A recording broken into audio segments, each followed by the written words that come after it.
battle over fluoride in our water was taken to the steps of City Hall. EPCOR, adding fluoride to Edmonton's water for quite some time, says it's a naturally occurring mineral that exists in seawater, freshwater, even soil.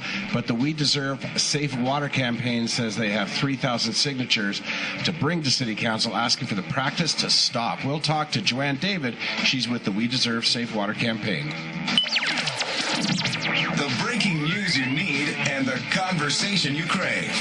Now, Dan Tencer and Andrew Grose on 630 CHED, Edmonton's breaking news and conversation station.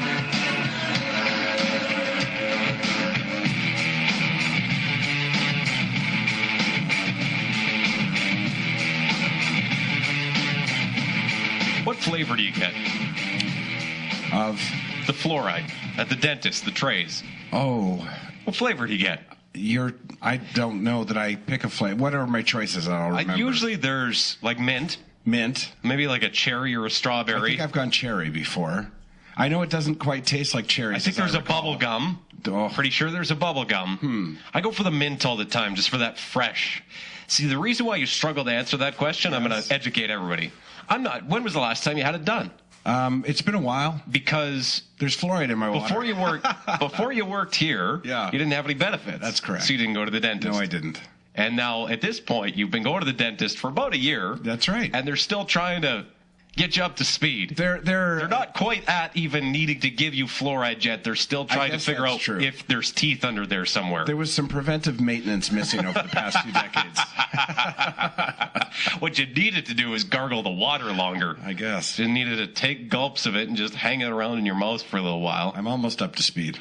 And then I'll choose cherry. Cherry? Yeah. That's gross. I remember it as being around for a long time. None of it tastes like the thing that they say. They might as well it's like make up any potpourri. Oh, really? Wow, Freudian slip there. Really. Yeah. Never put potpourri in my mouth, so I don't know what that tastes like. Just go with the mint. That's always mint. You can't screw it up. Mint is mint. Cherry could end up tasting like just like whatever that, just tart. Like I know what it tastes like. I'm trying to find a way in my mind to say it on the air. You know what it tastes like? Here's what it tastes like. You take any flavor, feed it to a skunk, and then have the skunk urinate it back out again. That's what it tastes like. That's the best I can do to bring it up to speed. It's a suggestion more than it is an actual description. And we can't have skunk urine in our water. Exactly. Let's talk to Joanne David. Let's do it. Joanne David is with us from the We Deserve Safe Water campaign. The website, I don't want to get it wrong, wedeservesafewater.com. Good morning, Joanne. Good morning. How are you? Good. Doing great. Now, I got to be honest with you. Log on to the website. Here's the first thing, is that you've got a drop of water with the skull and crossbones there. Doesn't that seem a tad, I don't know, fear-mongerish? Just slightly. It makes it sound like we have anthrax in the water or something, doesn't it? Well, we're open to donations. That website was donated to us. And so if anyone would like to come up with something that's more positive, we certainly can take that. And, it's not a fair fight, this fluoride in the water. And I agree with you. I mean, we're not trying to fearmonger. This is a science-based situation. And it's not about fear-mongering, but unfortunately sometimes when you have that, it gets attention, and we are trying to get attention from the people in general, and then also our city council and Dave Hancock as well. Okay, so Jan, you said it's not fear-mongering, it's science. Give us the science. What's wrong with fluoridation in the water? Well, I think that people need to realize that, when they put in this fluoride into our water in 1966, it was a pharmaceutical grade. And that's what they offer to you when you go to the dentist and your dental hygienist as well. But what they're doing now, EPCOR, is actually purchasing this from an industrial plant down in Wyoming. And the hydrofluosilicic acid is transported under toxic waste legislation, and it's put into our water untested. And I think that is shocking for most people to realize. And this movement is simply asking, what is the evidence? 1966 is a very, very long time ago, and I think we should reevaluate this. It's worth noting that they put it into the water at a very, very minimal level compared to what you would get at the dentist or what you would get in a toothpaste. I mean, fluoride is naturally occurring, and they give it a little bit of a boost. So there's no question there's an artificial bend to it, but it's at such a minute level that it doesn't compare to multiple other ways that we would ingest fluoride in our lives. Those of us that use toothpaste and go to the dentist. Well, I could not disagree more. Health Canada, they say that we're supposed to be drinking 64 ounces a day. That's about 8 glasses, and maybe some people are thirsty and want to drink more. Sometimes that happens. Approximately 4 glasses of Edmonton water equals a pea-size amount of toothpaste with fluoride in it. And the water is worse for the reasons I said. It's hydrofluorosilicic acid. It's not pharmacy grade. So in other words, you could have 4 glasses of water, and that's equivalent to the toothpaste. And yet on the toothpaste, it says, if you pull it out, it says it's toxic. In the States, they have a warning label that actually says, call your poison center if you have more than a pea-sized dab. Yeah, but just a second, Joanne. You said this is about science, so let's talk science here. You just said that, the toothpaste is toxic or could be toxic, that, call your doctor and so forth. Do you have an example? Can you come up with a case, a person, an individual, a group, anybody that's ever been affected by fluoride in the water in Edmonton? Well, there's many cases where children have died from toxic poisoning from the toothpaste. No, I didn't ask about toxic poisoning from the toothpaste. I asked about fluoridation in the Edmonton water. I think that you need to understand that what we're trying to do is switch it around. This is a toxin that they are putting in the water, and we're simply asking our City Council and Health Canada and Alberta Health to show to us that this is safe for our water system. It's not the other way around. They need to provide to us that, number one, that there's an actual benefit to it, and number two, that this is somehow, something good for everybody and that it's not toxic. Hydrofluorosilicic acid contains fluoride and sand. And I think that we all understand that sand is not something that we need to eat and put into our body. It's not a nutrient. And I think also that if you go to your doctor, any doctor can say to you that fluoride also is not an essential nutrient. It's something that they thought in 1966 helped, prevent cavities. And I think the intention was good, and all we're asking for is what is the science? Okay, well... It is a poison, and, they use it in rat poison, for instance. Fluoride is used in chemical weapons and so forth. And the argument that they say that, a little bit is, they're implying that it's good for you. We're simply asking, well, please prove that it is good for us. So when you log on to the Alberta Health Services or Health Canada website, and they document peer-reviewed studies from 3 different countries on those sites that give you, just so it's not all done in one place, they give you Australia, they give you the United Kingdom, they give you the United States, to show that there is benefit to the fluoride and that there are no obvious health consequences as a result of these doses. Why are the peer-reviewed publications that are available and cited by Alberta and Canada Health, why are those not adequate science for you? Well, it's not for me. There are a list of 1,600 peer-reviewed studies that have the opposite view. And these studies show that when you drink water that contains fluoride, it's, you only have to think, or you swirl it around in your mouth for like 2 seconds, and then it goes into the rest of your body. That is a whole body dosage that you're getting. There are 1,600 peer-reviewed studies that say the opposite, that it has long-term harmful benefit to every single soft tissue organ in your body. And this is even recognized in Canadian legislation. They talk about, dental fluorosis and skeletal fluorosis, and you can look up that legislation as well, the Canada Environment Act, and you can see that it's well recognized that it causes harm. When they talk about public health measures, they're really saying, well, how much harm is acceptable for the amount of benefit that you get? And we're simply saying that there is zero benefit and there's a lot of risk. And there's a lot of people that say no to water fluoridation, and it's not so much about the science as it is about the fact that there's no dosage control, there's no doctor's supervision, and we don't get a chance to say no. So it's put into our water, everybody gets the same amount. Well, let me ask you this then. Let's approach it from a different angle. You say that you have 3,000 signatures, or you've been quoted as saying you have 3,000 signatures of concerned Edmontonians. Have you gone to City Hall, and how many people showed up for that rally? There was someone that counted about 100 people on a workday, and we were quite happy with that because, like we all have full-time jobs, and these people took time off of work to go there and show a presence. There are people in the city of Edmonton that have been asking city council and the mayor for 5 years to meet with them. I've been involved with this issue for a little bit under a year, and I can talk about my personal experience in calling our city council members, and like one in particular, Brian Anderson, who's in my area, had said very clearly it would be a waste of my time. I find this to be completely unacceptable, considering, that there are a lot of people that, doctors, medical people that talk about the harm of water fluoridation. Okay, but hang on. Here's where I have to point this out. You've said that councillor said it was a waste of his time. You've said that the city council should have to prove that it's safe, as opposed to you having to prove that it's not safe. What if tomorrow, put aside water for a second, I just decided, and I found 99 other people who agreed with me, that the paint they stripe the highways with, or the roads where they put the lines on the roads and city streets, is likely toxic. And I looked at that paint and its ingredients and went, you know what? A lot of that stuff is really bad for you if you were to drink it. Should the city now have to prove that the lines are safe? Well, I don't know the answer to that, but I do know that I, as an individual, don't have to drive down that road. I don't have to put my face down to the concrete and smell that toxic chemical.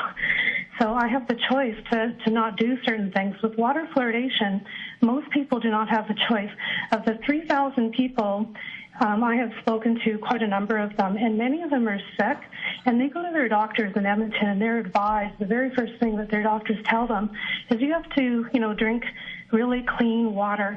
And these people are sick. They're not working, a lot of them, and many of them, they can't afford it. They can't afford to take the fluoride out of the water. So it's equivalent to saying they have no choice. They have to bathe in the Edmonton water, and they have to drink it in the most cases. You're making it sound like it's arsenic or something. Do you have documented cases of people getting ill or iller as a result of drinking the tap water in our city? Well, it is like, what do you think is worse, arsenic or fluoride? There are many people who believe that fluoride is worse than arsenic. They don't intentionally add arsenic to our water system, but they are intentionally adding fluoride to our water system. I don't want to harp on it, but we've asked a few different times. Can you document? Because I'll tell you what, if you were to go to Alberta Health Services, if you were to go to Canada Health, if you're going to go to the city of Edmonton, you had documented cases. Even these anti-immunization wingnuts, they come up with some at least purported documented cases. I'm not seeing even any purported documented cases. I think what you need to do is go take a look at the science, the website. I've been all over the place, Joanne, and the problem is that most of the peer-reviewed stuff, unless you're going to pick and choose and spin it, is actually saying that at these levels there's virtually no effect. But they don't say that. They have an opinion. The only study that has ever been done in North America is dated back 1945. That's not true. Well, no, because you're talking about paid lobby person from Alberta Health that come forward. They're paid to say an opinion. What about the ones from Australia and the UK and the United States? What about those ones? All I'm saying is here that the mountain of science in support of fluoridation at this level is not insignificant. It's not like nobody's looked at it before. 45% of Canadians get this. Our group is simply asking for the mountain of evidence that there is harm to the whole body be looked at. That's what we're asking for. I come from Vancouver. They do not water fluoridate there, and there is no outbreak of cavities in Vancouver. So this is not so much don't quiz me on the science. We can bring doctors on here, and you can quiz the doctors on the science.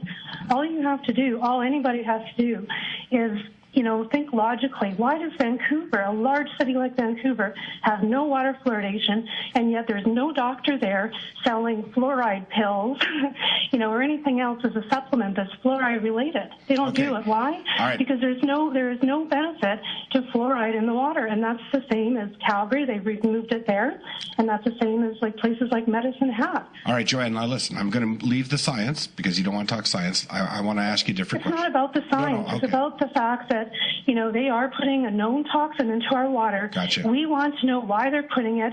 There is no toxicology reports that have ever been done to show safety, and there is no evidence to show that it has any benefit whatsoever. It is not up to us to prove to you that there's people being dosed with water. Okay, there are doctors in our city of Edmonton that can speak to that, not me. I'm a business person. That's why I said we're going to leave the science. I want to see the toxicology report. Right. No, we're and leaving that's all the we're science. asking. There's an onus and burden of proof here. Yeah. I mean, our province is allowing this to happen, and our city of Edmonton is saying, it's safe by Alberta Health.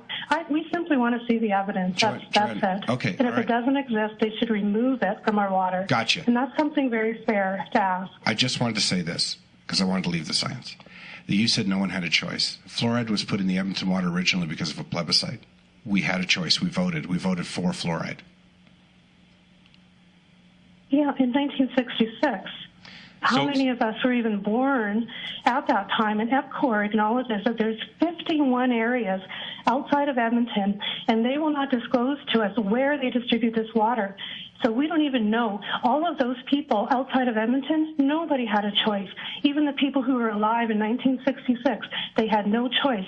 Edmonton did this out of good intention, and I have no problem with what they did in 1966. However, today, we know that smoking is bad for you, and we know that it was promoted for, other interests than just our health. We also understand today that water fluoridation is dangerous. And again, we're simply looking for our government authorities to take a look at the evidence. Okay. Alberta Health does not have 1,600 studies of doctors that are talking about how, water fluoridation affects your kidney and your heart and your bladder and your thyroid and your teeth and your bones. They don't have any study that talks about the risk. And we simply are asking that, our government looks at that. And the people today, if there was a vote and they were properly informed, I believe that 100% of informed people would vote no to water fluoridation. Did you say, in response to a question about whether or not you'd like it to go to a plebiscite, did you say, quote, "We don't want all of Edmonton who is not informed on the dangers to be voting on our health," end quote? Absolutely. So we're too stupid to figure it out, are we, as the general public? I think that the general public is not educated on water fluoridation, and they don't have a right to vote on your health, whether or not you want fluoride in your body. So you should drive the policy for us. Pardon me? You should drive the policy for us. Each individual person has the right at law to go to their dentist, to go to their dental hygienist, and go to their doctor. And right now in the dental hygienist field, they're analyzing how you can calculate the dosage of fluoride so that you get the exact amount. And fluoride also is not for everybody. It was designed, in that plebiscite back to 1966. It was for children, to protect children. It is not meant to be for everybody. And if I want to have fluoride, which of course I don't, but if I did, I want to be able to have the right to go to my doctor and ask my doctor, how much fluoride do I need in order to prevent cavities, if that's what I think it does. I don't have that right with water fluoridation. Joanne, we appreciate the time greatly this morning. The website, give it to us one more time again. WeDeserveSafeWater.com. Fabulous. Thank you very much. Thank you. Have a great day. Bye-bye. Joanne David from WeDeserveSafeWater.com. So that's the story. There it is. Say nothing. This is probably just easier to say nothing. Say nothing. We gave that idea a lot of airtime. So there it is. It's out there. Yes, we did. Draw your own conclusion. Yep.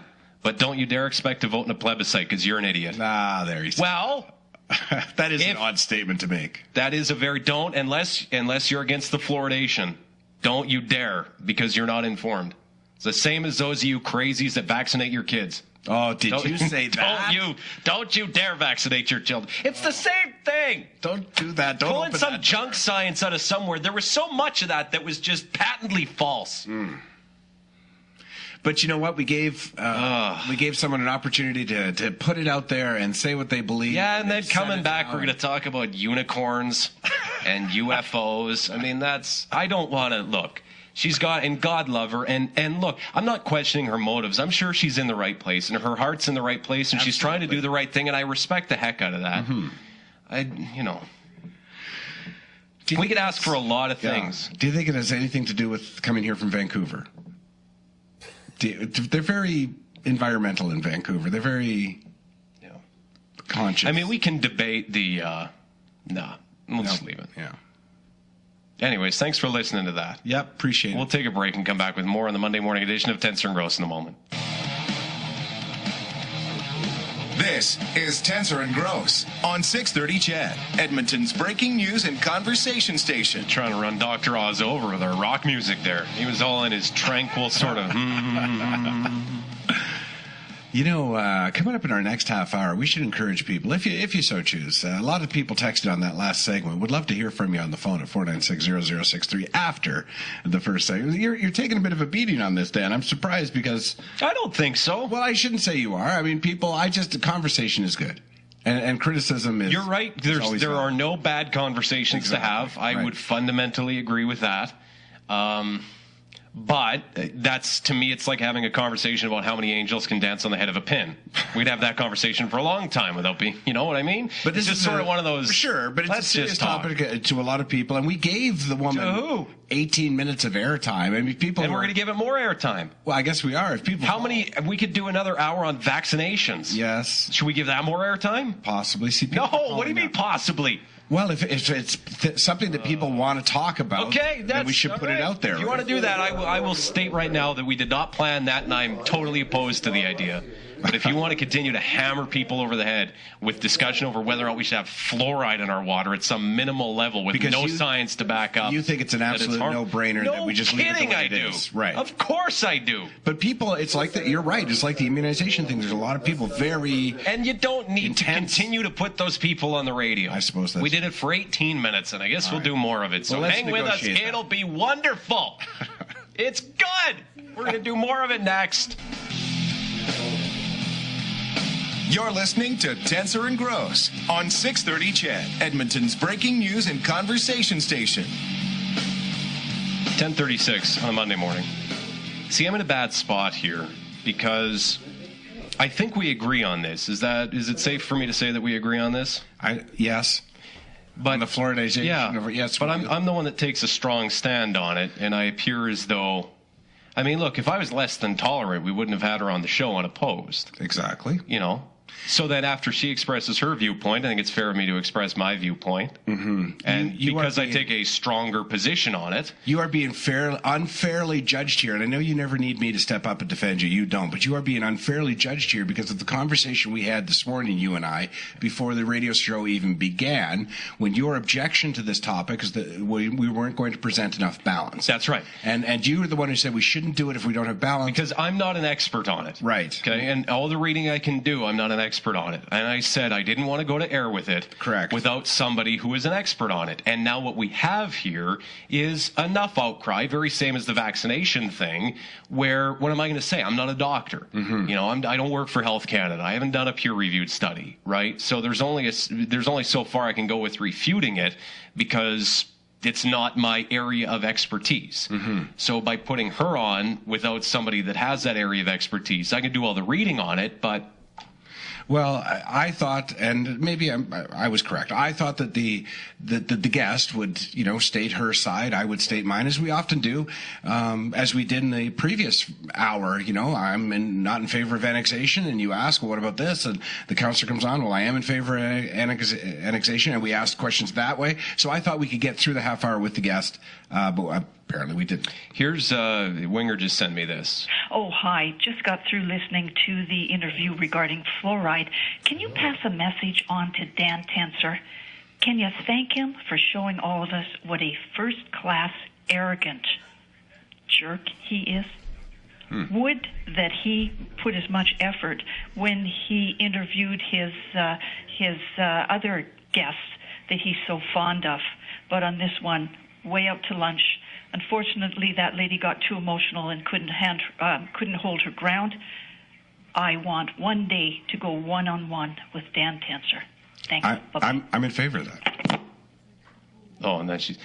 Is that a fight? Does she want to fight me? Like, literally fight me? I think she wants to debate the fluoride issue. The fluoride issue. And I would encourage... Well, she could call in. Call in. Don't call and leave me a voicemail. 496-0063. Right. And as we ended that I'm just right here. Yeah. I said, you know what, folks, call in. Sure. And I gave the phone number again, 496-0063. If you disagree or you don't like what we did, call in. All right. Well, let's talk to a few callers here. Let's go to Donnie. Hey, Donnie. Hey, how's it going? Pretty good. Yeah. Good. I was just wanting to maybe back up some of the claims that lady was making with some science, because obviously she wasn't very prepared for your guys' interview. Well, hit us with the science then. Well, I think one of the studies that she was actually trying to quote was done by Harvard University back in 2012 in concert with the University out of Shanghai. I'm trying to find the name of the university here. And what it did is they did a peer review on 27 different studies that have been done in the U.S., Europe, and in parts of Asia in respect to fluoridization. And what they found is in children who were exposed to fluoride over a 15-year period were showing an average of a 7-point IQ drop from other children who were drinking non-fluoridated water, right? So I think that might have been one of the cases she was trying to make. Like, personally, I don't agree with her stance on not allowing people to have a vote on such a thing. But at the same time, there is a valid argument. I just wish she had been more prepared for your guys' interview instead of making us all look like a bunch of morons. Donnie, I appreciate the phone call. Yeah. I think, look, there's so many things out there. Just because something happens doesn't mean it was directly caused by something else. You know what I mean? For sure. And on the other point of, I don't think the guest looked like a moron or made your group look like a moron. To the point of people who are texting and saying, well, we cut her off. We had to. She was so wound up. I mean, we were just trying to calm her down, honestly. If we're just being honest here. She was on the air. I mean, anybody that wants to call in and say that we were this or that, or I'm this and I'm that, she was on for 18 minutes. Yeah. I mean, that's 18 minutes more than I would have given it.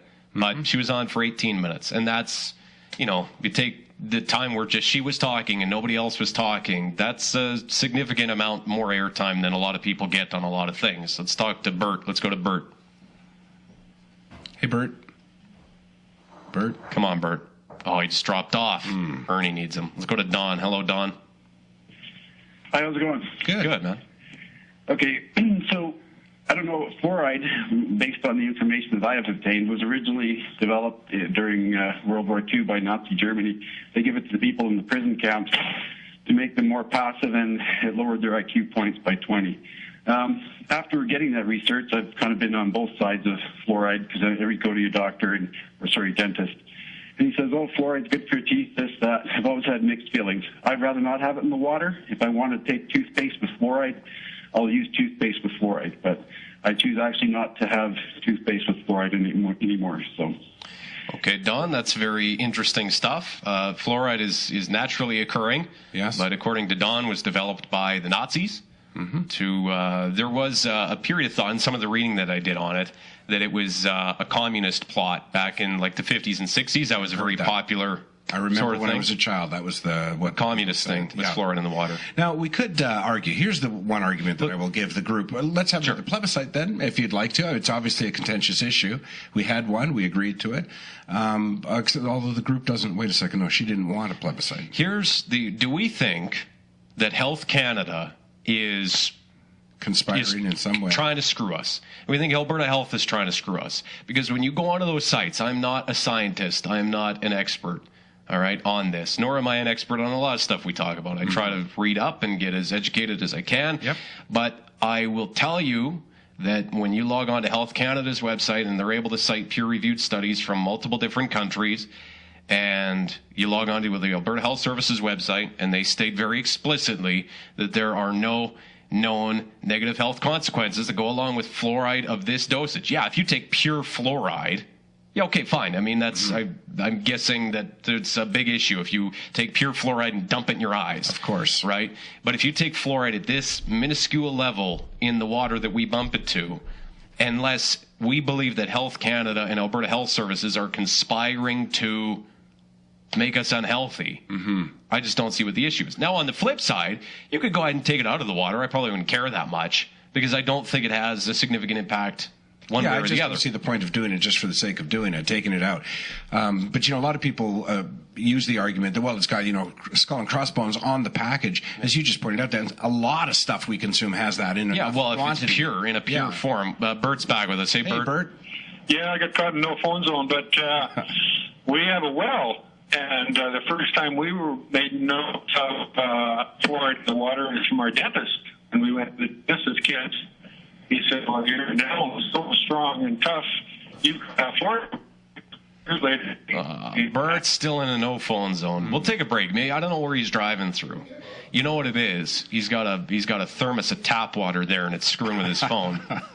Stop. Right? No, you can't. Don't put your cell phone within a meter of a glass of tap water from Edmonton. That's right. Right? There it is. No, sorry, that's don't put your cell phone in the tap water. But if you do, use rice in a baggie. That'll get it out. 10:45 on the Monday morning edition of Tencer and Grose.